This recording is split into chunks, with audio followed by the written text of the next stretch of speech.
আলাইকুম। আসসালামু আলাইকুম। সবাই কেমন আছেন? ট্যাংরা মাছ সবাই চিনেন। আজকে আমি ট্যাংরা মাছ রান্না করব, তাও আবার মাটির চুলায়। গ্রামে বেড়াতে এসেছি তো, তাই মাটির চুলায় রান্না করতেছি।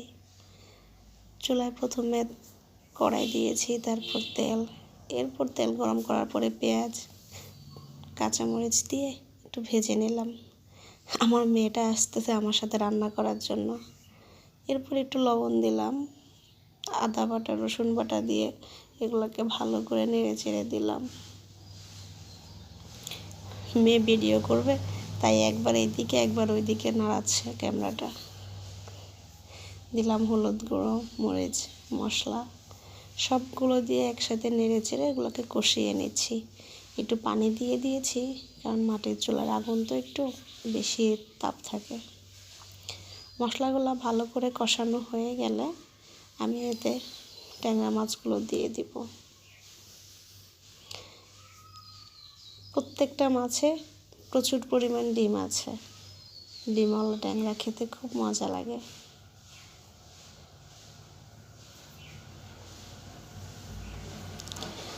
মাছগুলো নেড়ে চেড়ে ঢাকনা দিয়ে ঢেকে দেব। কিছুক্ষণ ঢাকার পরে উল্টিয়ে দেখলাম মাছগুলো কেমন হলো।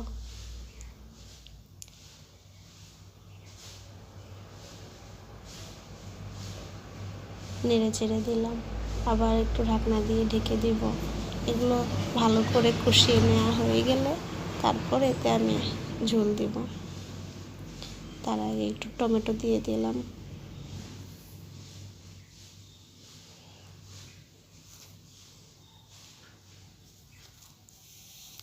মাটির চুলায় রান্না করার মজাটাই আলাদা থাকে। যাদের বাসায় মাটির চুলায় আছে তারাই জানেন মাটির চুলার রান্নাটাও খুব মজা হয়।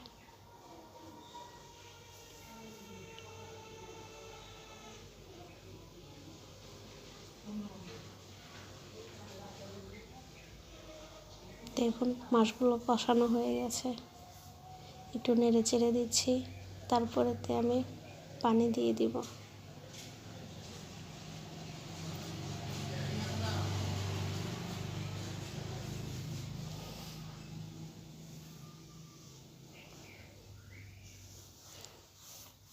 আমি আবার মাছ ভালো করে কষানো না হওয়া পর্যন্ত চুলায় একটু করে আস্তে আস্তে করে নাড়তে থাকি।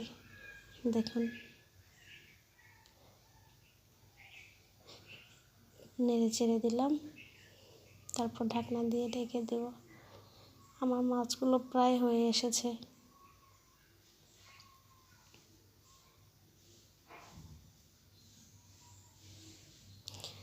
আজকে ভিডিওটা আমার মেয়ে করে দিয়েছে।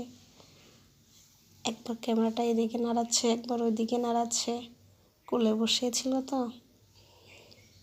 ও রান্না করবে মাছ, তাই ওকে দিয়ে রান্না করাচ্ছি। দেখুন আমার ট্যাংরা মাছ রান্না হয়ে গেছে।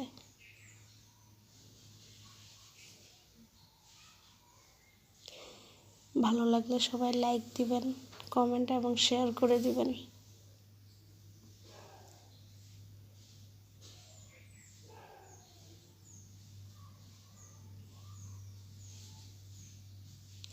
আমার ছোট্ট মেয়েটার জন্য একটু দোয়া করবেন।